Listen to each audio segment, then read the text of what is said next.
I welcome you to HinduPost.in for a special discussion with Dr. Koenraad Elst, the famous Indologist. Welcome to the program, Dr. Koenraad Elst. Dr. Elst, I would like to know that why Western Europe is not worried as much as Eastern Europe, even when the problem of migration is many times more, many times more as compared to Eastern Europe. We find Hungary to be more vigilant, we find Austria to be more vigilant, we find many other countries, Poland, to be more vigilant. Why is France not vigilant? With more than 700 no-go areas, your own country, Belgium, why do you not have right-wing governments there? Why do they lose elections? It is the most logical thing for a right-wing party to take over the reins of power in France or in England. We find Farage suddenly saying that he's not going to have UKIP, is not going to have Islamism as an issue. So what is wrong with Western Europe? Now, in the case of the elites in Europe, they are, of course, on the side of open borders, pro-migration. This has to do with a number of factors. One is just industrial. They like to have cheap labor. Though by now there are few laborers coming in, most people are simply attracted by the social security system. But then on the other hand, they are also, as more or less public figures conscious of their public standing, they are also eager to comply with the norms imposed by an aggressive, vocal left, and here you can say left. So that plays much less in Eastern Europe because they have an experience of standing up to socialist regimes. And so this time around they're not going to be had once more. In fact, they themselves make the comparison emphatically. You see, they speak of the European Union Soviet. And so, you see, they compare the policies that the European Union imposes on its population to those that had been imposed by the Soviets. This much, at any rate, is true, that there is a strong contrast between elite opinion and mass opinion. The masses by now are very conscious of the problem, are also very skeptical of Islam. It is only the elite that forces down their throat the acceptance of Islam, the accommodation of Islam. See, in Eastern Europe, there is a far more vivid memory of the distant past as well as the recent past, like the defeat of the Serbs against the Bosnian and Albanian Muslims. And we find a very strong mass movement in Germany, which is led by the working class, but yet we find Merkel winning again and again. Why is it so? Winning is very relative. In the last elections, she lost badly. Her coalition partner also lost badly. However, the two together still have a narrow majority. Don't you think that, compared to Western Europe, if you look at United States, Trump was decisively voted to power, and in India, Modi was decisively voted to power. Yes. So do you think that these two countries, India and America, the people in these two countries are more aware as compared to Western Europe? One factor that you hint at that certainly was there. You see, in 2002, Modi got a reputation for being tough against Islamic terrorism. You see, after the Godra pogrom, there was a reaction by street rioters, and the press tried to drag him down and tried to make him responsible for all this violence. He won every single trial about that. Nevertheless, till today, both Indian and foreign India-watching authorities keep on accusing him. So that's mostly false. But nevertheless, among the Hindu public, it went down very well. Because you see, he acquired a militant reputation, and people like that. You see, it was meant by the enemy to harm him, but instead it made him more popular. And it gave him a charisma that other politicians simply hadn't, even if they had all the same qualities. And that is why so many more Hindus came out to vote. And that's what really made the difference. You see, Hindus are pretty lackadaisical about exercising what little power they have in the voting booth. But so this time they all showed up, and that's what gave him a majority. So this factor of vigilance is there, but not very strong. At any rate, it has not strongly influenced the political class. In fact, not at all. The BJP government has done nothing in that sense. In fact, on the contrary, consider the resettlement of the Rohingyas, of all places in Jammu, in an area where most Indians are not even allowed to settle. So you see that aggravates the communal problem seriously, and not in a pro-Hindu sense. So you see, whatever the mood of the population in India, it has this much in common with Europe, that the elite class, the political class, does just the opposite.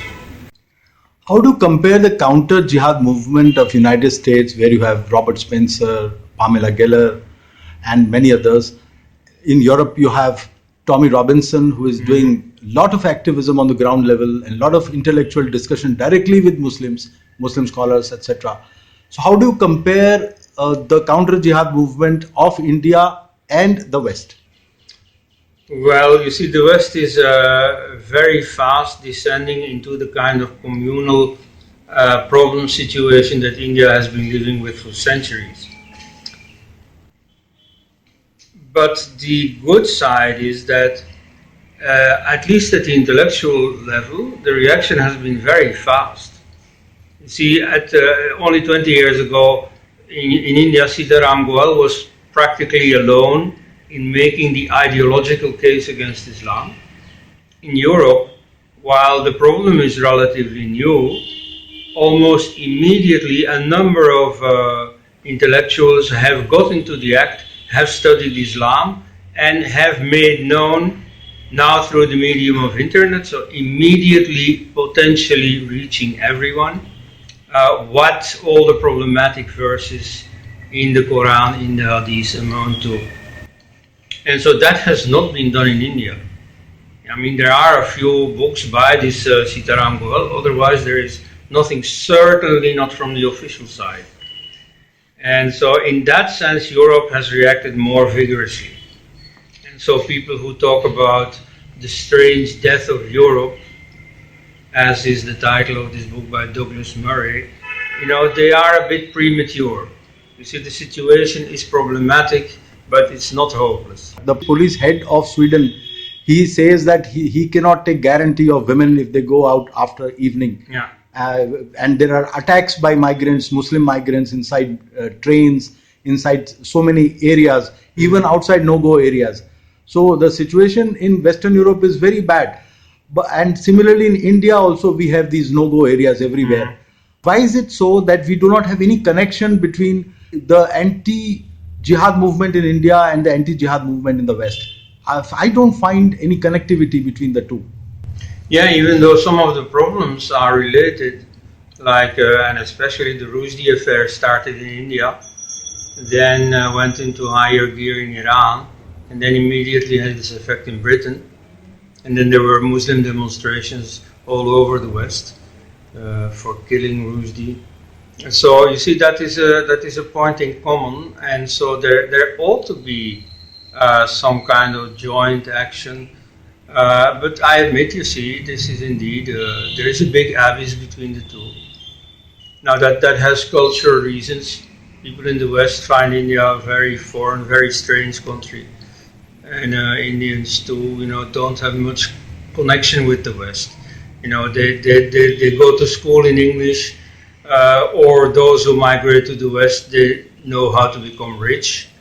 And therefore they think that they know the West. But that is, for the first generation, that is rarely true. And anyway, they usually don't feel very identified, very connected with Western concerns. They are still building up their own world. And so a next generation might make a difference. But at the moment, you simply have to notice the fact that India and the West are each operating on their own. That we find Indians still rooted in some of their older traditions, Yes. where West is uprooted mostly. and from their past. So you find these movements which suddenly crop up at a very decentralized level. You have this cow movement which suddenly crops up. They have this Sri Ram Janmabhoomi movement, which was a massive gathering of Indians against Islamic problem which India faces. So can the West learn from India a little? If India can learn from West about the intellectual method of fighting Islam, can the West have some understanding of rediscovering its older roots, maybe its pagan roots? Yeah, it is hardly happening in the context of counter-jihad, but you have a point. It's a worthy option, but there is really very little happening in that direction. How do you feel that basic flaws in the education system which cropped up with the British rule and the communists in India, is it because of the wrong type of information which is fed to Indian Hindu students in school that they are not able to counter these movements which are killing them? Do you think that some corrective measures could be taken in the education system itself to bring about intellectual capacity of Indians to once again rise and fight for what they should? Yes, now that of course is another point in common between the West and India. In both places, the schoolgoers, they are very brainwashed by what they learn in school. You see, they have a very partisan contents of their courses of history. Now, of course, something can be done about that, but I wouldn't see that reform in terms of, we have to do this because we have to reach a certain position regarding Islam. No, you just have to teach the truth. You have to teach what happened. You see, in India, history books are all very whitewashed, are omitting the painful episodes of medieval history. And in the West, something similar is happening.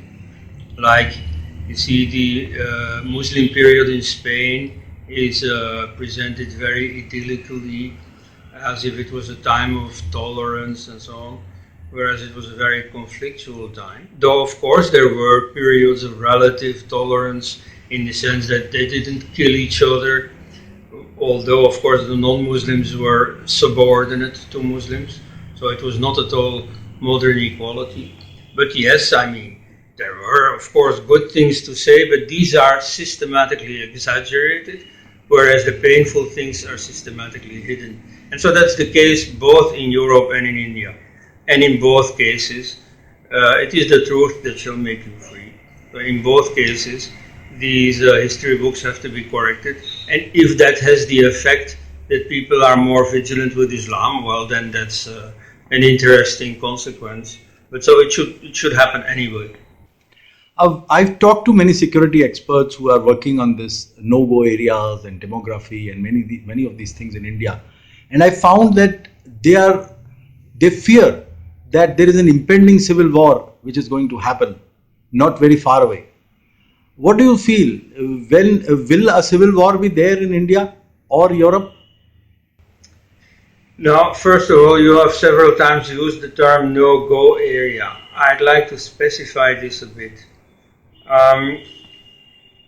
In terms of you or me going there, I would say there are hardly any no-go areas. You see, I mean, I go to Molenbeek, which is the most heavily Islamicized neighborhood in Brussels. And so that is still perfectly possible. But it is for the security services, also for the firemen. Excuse me, but suppose you go to these no-go areas with a camera.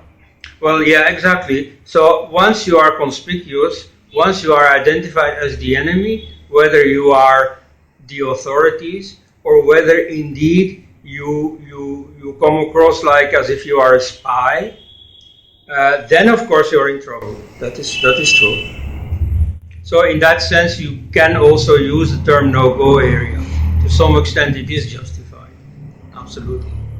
Now, whether that presages civil war, we are still a certain distance from that point, and it is still possible to avoid it. But it's about time, high time, then to adjust policy. we are seeing some signs of aggression which is cropping up in Muslim dominated areas of India, especially on the eastern border. You have a lot of problems. Yes. During Durga processions, during Durga Puja in West Bengal. You have many problems in Assam. So, there are some signs. There are problems in Kerala. There are some areas in Kerala which are heavily populated with Muslims. The demography is totally in their favor. We have this place near Karnataka Kerala border. So all these areas, they are, and the coastal Karnataka belt, we have a lot of problems. So some signs are being seen. So suppose you had the power to solve these problems. For example, I'm just, for the sake of understanding, I'm saying, suppose you were the Home Minister of India. What steps you would have taken to address these problems? Well, I am not the Home Ministry or the Home Minister or in any security role. And of course, I do think that these things are important. I support the security personnel. They have all my sympathy. However, that is only an emergency measure. You see, sometimes the threat, the violence has become so serious that you have to react militarily or at least forcefully. But you see, that is only an emergency measure. Long term, this is not going to make the difference. And so it is not so much the Home Ministry that has to do this. You see other people in the cultural sector, in the educational sector, that have to work long term to liberate the Muslims from their ideological conditioning. And so that's a long-term work. But I think I'm not being original when I say that this really is the only solution. You see, if you count on changing the demography by either having many more children, like for instance the Catholic bishops in Kerala now encourage all their flock to have at least 4 children per family. So they're now breaking with the government policy of hum do hamare do. They are just facing the fact that, you see, the Muslims are taking over this country. We are being marginalized. We have to fight back. We have to have more children. You see, a similar policy was followed in Israel with success. But I think on an India-wide scale, this is just not going to happen. And so, if you let demography take its course, then very certainly by the end of the century, Muslims are going to be the majority in India. Same thing in Europe. So the solution was given 100 years ago by Swami Shraddhananda, who said that what needed to be done were 2 things, Sangathan and Shuddhi. Sangathan means the self-organization of the Hindus. They should stop being defenseless. They should be coherent. But mainly in the long run, what counts is Shuddhi, is to bring the Muslims out of Islam. You should not treat the Muslim community like a fixed given that can't be changed. You see, there is on the secularist side a so-called racialization of religion, and particularly of Islam. They act as if someone's religion is something like his skin color that cannot be changed. You see, if you're born white, you are very probably going to die white. Whereas if you are born Muslim, there is no necessary reason for remaining a Muslim to death. Now this, of course, is a very tall order because first of all, there is the natural conservatism of all people who tend to stay within the group that they have always belonged to, that they identify with. So to leave that takes a strong conviction. Secondly, in the case of Islam, there is moreover the very strong social pressure, including threats of violence, to keep the flock together. This is not just directed at every individual and his conscience, his convictions. There is also the working through the marriage patterns. You see, if in America some white supremacist group would say, "Oh, we will not allow marriages between black men and white women," then you see that would be outrageous. There would be massive protest against this. Well, in India, there is such a group. In Europe too, in America too.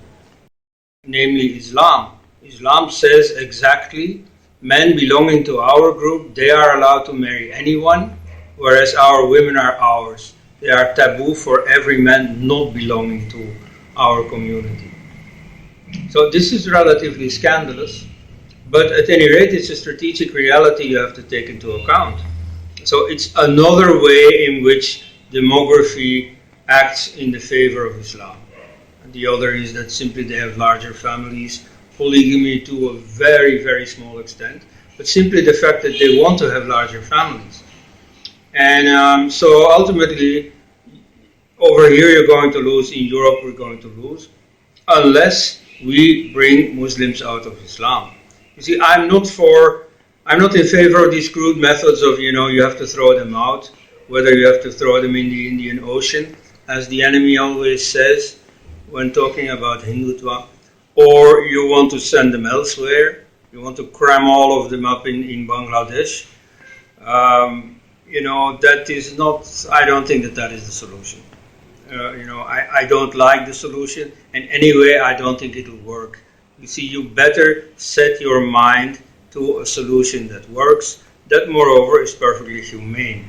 It is perfectly humane to get people out of the prison house of an ideology that, first of all, happens to, that secondly is also harmful to society. So it's a very good thing to liberate Muslims from Islam. There are ex-Muslims who have taken all the risks to become ex-Muslims and then even to carry their message towards the Muslim community now through the relatively safe route of websites. You find ex-Muslim websites where the whole case against Islam is made. So you see, that can happen on a far larger scale. And indeed, you see, I think that in the long run, this is the only thing that will work. Security is nice as an emergency measure, but the real solution will come from elsewhere. But the tragedy is that even the existing sects of Hindu society, for some decades back, Sikhism was very much a part of Hinduism. Jainism was essentially a part of Hinduism. Lingayats was till yesterday deeply inside Hinduism. Now we find all of them taking this minority status and moving out. So what incentive could Muslims have to become Hindus? Yeah, that is a very good question. Now, at present, the situation is completely loaded against Hinduism. You see, there are discriminations against Hinduism within the constitution itself, let alone in practice. And nobody's doing anything about this. Now, I hear that there is a private bill right now in Parliament from Satyapal Singh to abolish these discriminations, but there is no government support behind it. The government itself has never done anything in this direction. So it seems as if Hindus are paralyzed and have accepted their status of second-class citizens. And so, of course, nobody wants to identify with that. Hinduism is a sinking ship, and all the rats are leaving the ship. And if you want to know who are rats, then look at who has left the sinking ship. Then anything to say to end this interview on a positive note, because this has become too depressing now for the Hindu society? Well, no, it shouldn't be depressing. In fact, the solution is very simple. In the case of these constitutional discriminations against Hinduism, they were not voted by the Constituent Assembly. You see, if they at that time had known how their articles would be interpreted 70 years down the line, they would have formulated them differently. And so there has been a process of reinterpretation, mainly I think under Indira Gandhi. And so by now everybody has forgotten that these articles could be interpreted differently. So even without changing the text of the Constitution, but simply by reinterpreting it, and this could happen, for example, by approaching the Supreme Court for an authoritative interpretation. you see, these discriminations may go. The solution is just around the corner. Only very strangely, nobody's doing anything about it. You see, now you have a Hindu majority already for 4 years, and it does nothing to remedy this condition. Right now, you have had the problem with the Lingayats, who are leaving the Hindu fold, and even that does not ring a bell, does not wake them up, does not make them take an initiative to change, you see, to amend these articles and to abolish these discriminations. But it is just around the corner. You see, I don't know how you wake people up. You see, sometimes it works, but in this case, you see the attitude of rejection among the top BJP layer is so strong. They are so determinedly stonewalling any suggestion of defending Hindu interests that, well, I don't understand it. You see, there is something in Hinduism that is suicidal, that is paralyzed, and well, something has to be done about it. You see, you know the Hindu spirit better than I do. Maybe you can find it, but you see, there I see a problem. Very easy to solve, but I don't know how. Yes, I think we may have to go back to our spirituality to revive so that we can see what we are not able to see.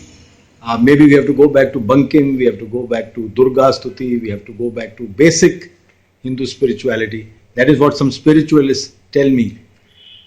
Well, yeah, there you have an excellent idea. You see, one thing that is wrong with most Hindu politicians is desire. You see, Hindu spirituality diagnoses desire as a great factor of attachment and a great hurdle in reaching liberation. Now, in this case, all these politicians have a very strong attachment to this illusion of being in the good books of the powers that be, namely the secularists. Even though they themselves have the majority, they are still behaving as if they have to be obedient to the dictates of the secularists. And so their highest goal in life is a pat on the shoulder from the secularists. And they're doing everything for it. They're throwing away their own principles. They're trying to live up to that ideal. But of course, this pat on the back never comes. You see, no secularist is ever praising them. Oh, now, this time they have done something secularist. Like, for instance, all the predictions of the secularists that a BJP government would throw all the Muslims in the Indian Ocean and so on. None of it has come true, and yet none of them is saying, oh, I was wrong.